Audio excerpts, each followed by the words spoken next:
They didn't text you. They didn't call. They didn't accidentally run into you. They didn't chase. But they knew. They knew when you changed your profile picture. They knew when you traveled. They knew when someone new appeared in your comments. They knew when you went quiet. And they reacted. Silently. Avoidants don't chase. They monitor. Chasing requires exposure. Monitoring requires distance.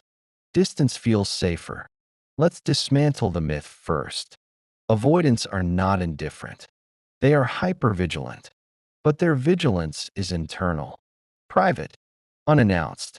When attachment activates, an anxious system moves toward. An avoidant system moves back. But moving back does not mean they stop scanning. It means they scan from cover. Hypervigilance develops early, in environments where emotional safety was unpredictable, where closeness sometimes meant overwhelm, or intrusion, or disappointment. The nervous system adapts.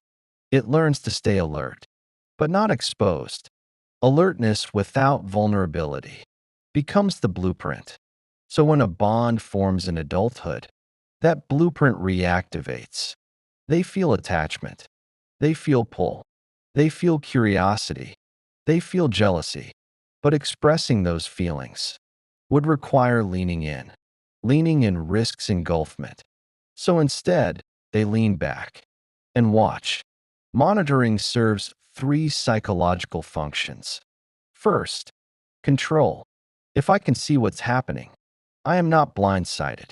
If I track changes, I stay prepared. Preparedness reduces anxiety. Second, connection without exposure. They can feel close, without being seen feeling close. They can observe, without risking rejection. Third, emotional regulation. Watching you activates attachment, but from a distance.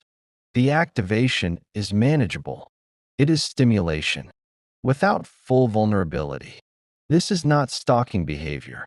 It is nervous system management. There's a difference. Now let's get specific. Monitoring can look subtle. Story views within minutes. Old photos resurfacing in their likes. Sudden activity. After you post something meaningful. Periods of silence. Followed by precise digital presence. They may not initiate conversation, but they remain aware. Why? Because detachment is rarely total. Avoidant detachment is strategic, not absolute. They withdraw to regulate. But attachment systems do not shut off on command. So the compromise becomes distance in action, proximity in observation. Here's where it gets interesting. When you stop reacting, their monitoring often increases. Why? Because unpredictability increases vigilance. If you were previously expressive, emotional, available, and suddenly you are calm, self-contained, less reachable, their nervous system notices the shift. Shifts trigger scanning. Scanning increases monitoring. But instead of reaching out directly, they gather data. Who are you with? Are you moving on? Are you thriving? Are you still emotionally open? Monitoring becomes information gathering. Information reduces uncertainty. Uncertainty activates attachment anxiety. And yes, avoidants experience attachment anxiety. They just regulate it differently. They regulate it through observation, not pursuit. Let's talk about ego for a moment.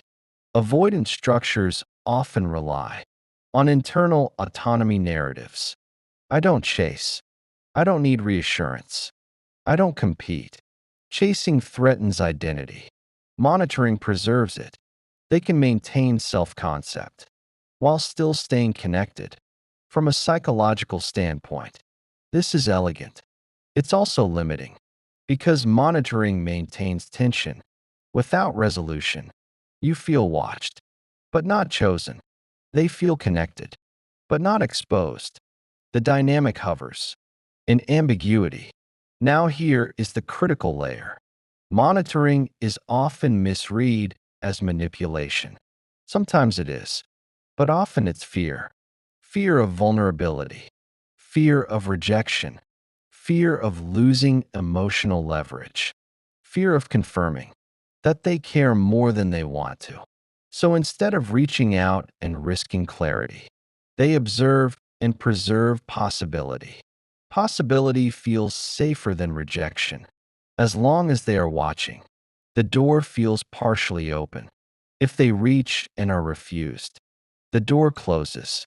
Hypervigilance without vulnerability creates this pattern. Stay informed, stay distant, stay in control. But control comes at a cost, because watching someone is not the same as experiencing them. And observation cannot replace intimacy. Yet for avoidance systems, it feels like a workable compromise. Now let's flip perspective. If you notice monitoring behavior, the instinct may be to react, to pose strategically, to trigger jealousy, to send signals. Be careful, because the moment you perform for the watcher, you enter the regulation loop. They monitor, you react, they adjust, you escalate. No one resolves anything. It becomes a silent chess game. Attachment expressed indirectly, instead of honestly. The investigative truth is this: monitoring is proximity, without accountability. Chasing is risk. Monitoring is surveillance. And surveillance protects the self from exposure, but it also prevents growth, because real attachment requires mutual vulnerability, not silent observation. If someone is watching you closely, but not engaging directly, the question is not, do they care? The better question is, are they capable of stepping out of cover? Because care without courage remains hidden, and hidden attachment stays stuck. This is where power shifts. When you stop performing, stop signaling, stop feeding the surveillance, the monitoring either fades or transforms into direct contact. Either outcome brings clarity, because hypervigilance thrives on ambiguity. Remove ambiguity, and the system must choose: retreat fully or risk vulnerability. Avoidants don't chase, they monitor. But monitoring is not a final form. It is a transitional defense. Whether it evolves depends on self-awareness, and whether you participate in the silent game determines how long it lasts. Monitoring is not random. It is patterned, and patterns reveal intention, not romantic intention, regulation intention. When someone withdraws, but increases observation, you are watching a nervous system trying to stabilize itself without exposure. This is hypervigilance redirected. In childhood, hypervigilance meant scan the room, read the tone, anticipate the shift, stay prepared. In adult attachment, it becomes scan their activity, read their changes, anticipate their detachment, stay protected. The environment changed. The strategy did not. Here's what makes it confusing. Avoidance can appear disinterested in direct communication, short replies, delayed engagement, minimal emotional expression. Yet their awareness of you remains sharp. They notice subtle shifts you didn't announce. They detect emotional distance before you verbalize it. They sense when your energy changes, because hypervigilance is a sensitivity to relational shifts. But instead of using that sensitivity to deepen connection, they use it to manage risk. Let's break down the internal process. You pull back slightly. Maybe you're tired. Maybe you're protecting yourself. Maybe you're just less reactive. Their nervous system registers it. Shift detected. Attachment activation rises. Instead of asking directly, "Are we okay?" they observe. Are you posting less? Are you interacting with someone new? Are you online but not responding? Observation becomes data collection. Data collection reduces uncertainty. Uncertainty feels dangerous. Now here is the strategic layer. Monitoring allows them to maintain optionality. If you seem available, they can re-enter casually. If you seem distant, they can retreat further without appearing rejected. Monitoring protects ego. Chasing risks ego. Avoidant identity is built around not appearing needy, not appearing dependent, not appearing destabilized. Chasing would contradict that. Monitoring preserves composure. Composure preserves identity. But underneath composure is activation, and activation seeks reassurance. Just indirectly, there is another dimension. Possession without participation. Some avoidants struggle with letting go internally. Even when they let go behaviorally, they may not want the full intensity of closeness, but they don't want total disappearance either. So they hover, digitally, energetically, in the periphery. Monitoring keeps the attachment thread alive, without committing to the weight of it. This creates confusion for you, because energy feels present, but effort feels absent. Presence without pursuit feels ambiguous, and ambiguity activates anxiety. Now let's examine jealousy. Avoidants experience jealousy. They just process it differently. Instead of confrontation, they internalize. Instead of claiming, they calculate. Instead of reacting outwardly, they observe longer. Jealousy increases monitoring frequency, but they may never admit the jealousy, because admission equals vulnerability, and vulnerability equals exposure. So they gather more information, trying to determine whether threat is real, threat of replacement, threat of losing relevance, threat of realizing they care more than they admitted. Monitoring becomes a buffer between feeling and action. It slows the impulse to reach. It buys time. Time feels safer than risk. Now here's the critical pivot.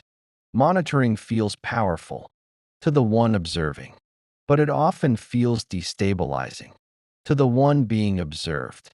Because you sense attention, but not commitment. You sense awareness, but not initiative. This can pull you into performance, posting strategically, testing reactions, withholding to trigger response. And suddenly, you are regulating each other through indirect signals. No one speaks. Both watch. Both adjust. That is not connection. That is mutual hypervigilance. It can feel intense, even addictive, because unpredictability heightens dopamine. But intensity is not intimacy. Let's go deeper. Why not just reach out? Because direct engagement creates irreversible information. If they reach, and you are cold, they confirm rejection.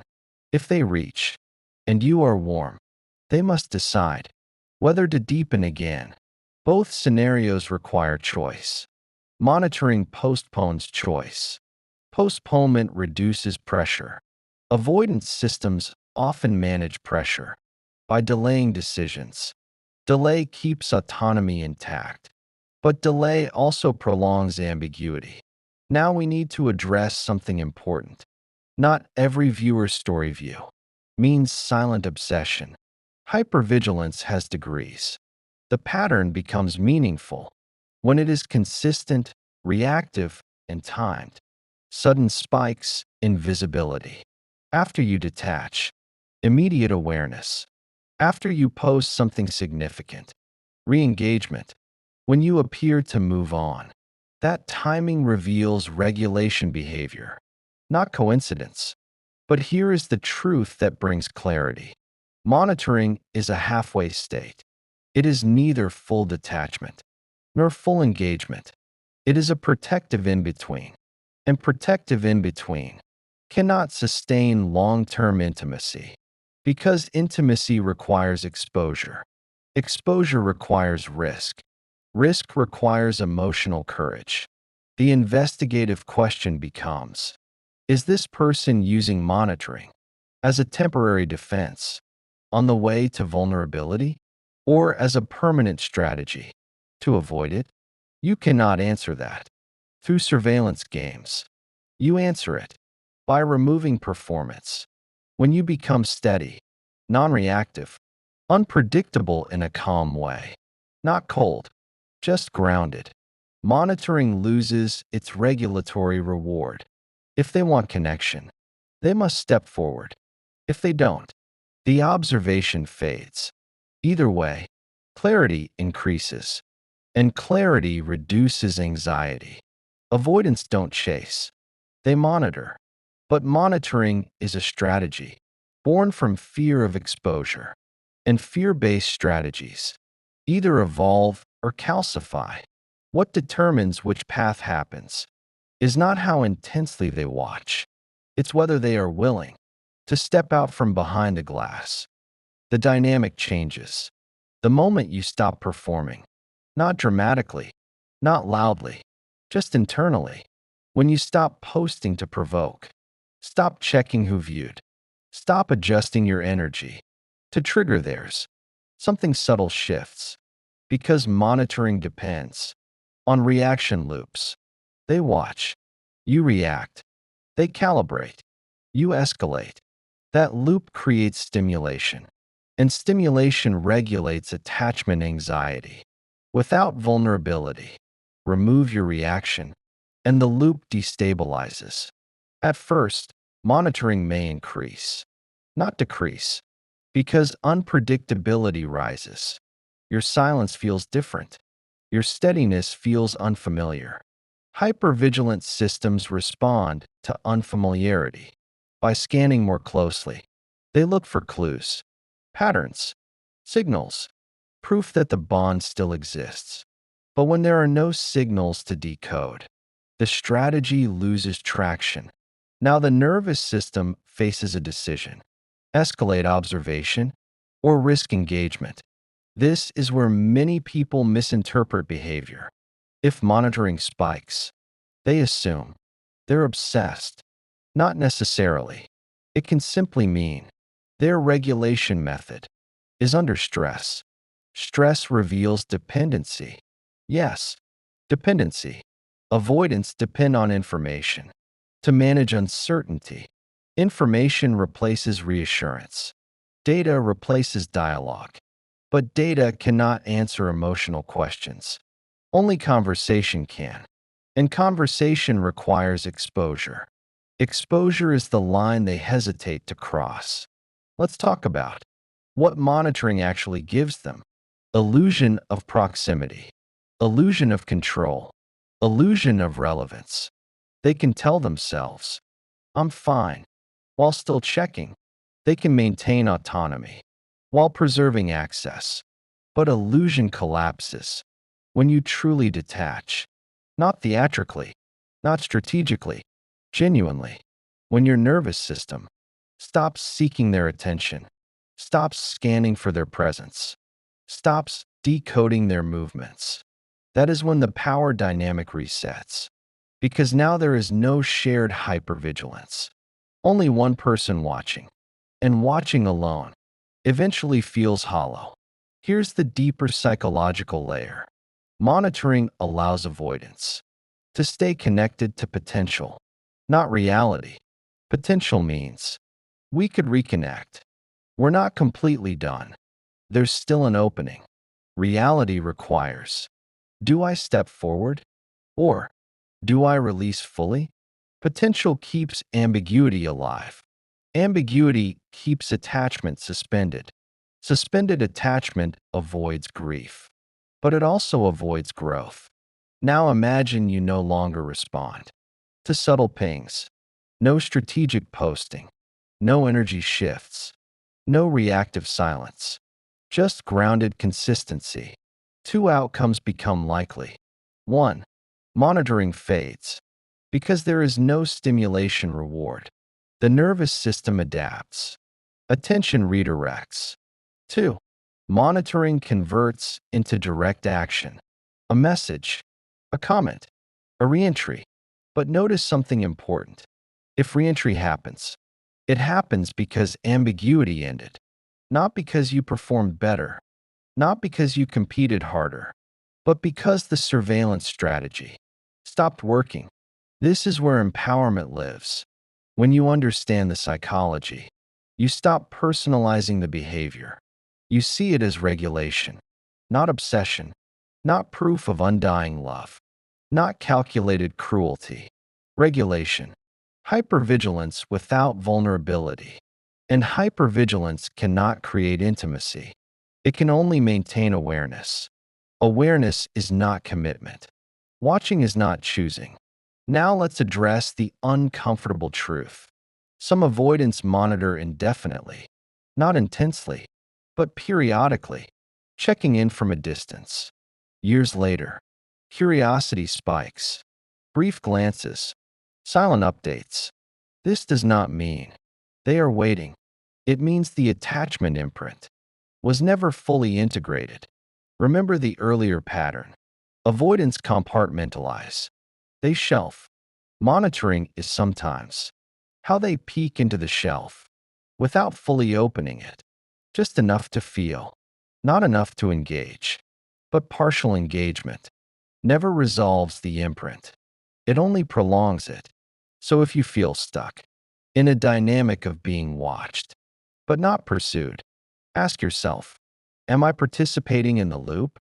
Am I feeding the ambiguity? Am I mistaking attention for intention? Because intention requires risk.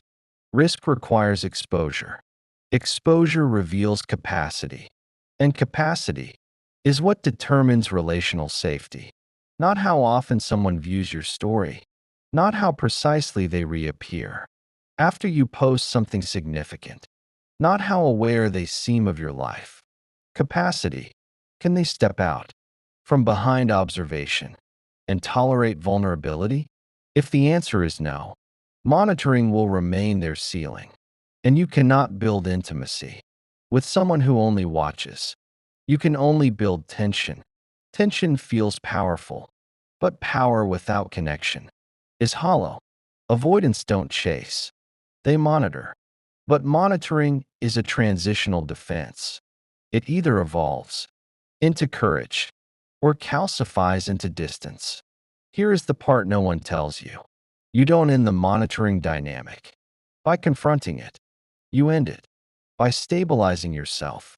No accusations, no calling it out, no dramatic exits, just internal steadiness. Because surveillance feeds on movement. It feeds on reaction. It feeds on visible shifts. When your nervous system stops performing, the stage goes dark. And in the dark, monitoring loses stimulation. Now let's be precise. You don't block impulsively to provoke reaction. You don't post strategically to test attachment. You don't withdraw theatrically to trigger pursuit. Those are still participation. True disengagement is quiet, consistent, unreactive. You live your life without signaling to the watcher. This does two things immediately. First, it removes ambiguity. You are no longer playing. Second, it forces a fork in their nervous system. Step forward or recalibrate away. There is no middle ground. When you stop feeding the middle, this is where power clarifies. Because power is not who watches whom. Power is who is emotionally self-governed. Monitoring only works when someone is waiting to be seen. If you are no longer waiting, observation loses leverage. And here's the truth that shifts everything. If someone truly wants connection, they will eventually risk clarity. Not because you manipulated them into it, but because ambiguity stopped regulating them. Silence without reaction is different from silence with tension. One is strategic, the other is sovereign. Sovereignty is calm, predictable, grounded, and hypervigilance cannot extract fuel from that. Now let's go deeper. Why is this pattern so addictive? Because it mimics intimacy without requiring it. You feel watched. They feel connected. No one risks rejection, but no one deepens either.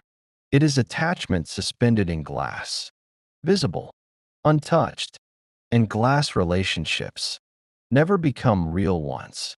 If you want clarity, you must be willing to tolerate their choice. If they step forward, you evaluate capacity, not intensity, not how closely they monitored. Capacity. Can they communicate directly? Can they tolerate vulnerability? Can they engage without retreating? When intimacy rises again, if they don't step forward, that is clarity too, not rejection. Information. Information that their ceiling is observation, not participation.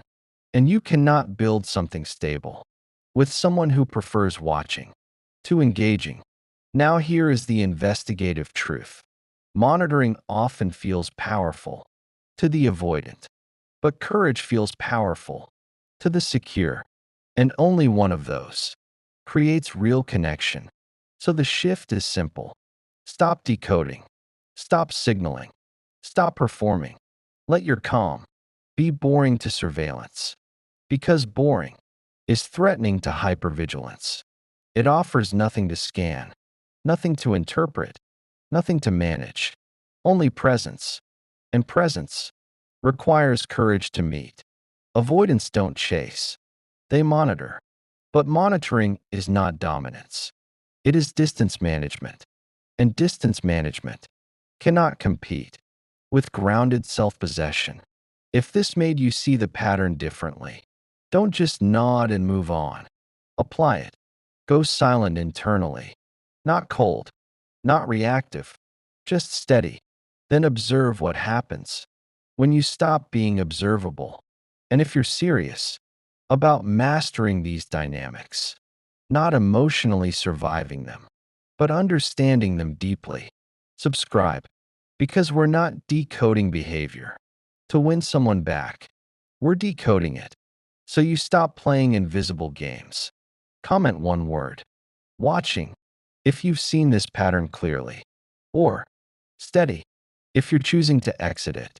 Clarity changes dynamics, but stability changes outcomes. And the person who no longer performs is the person who regains control without chasing it.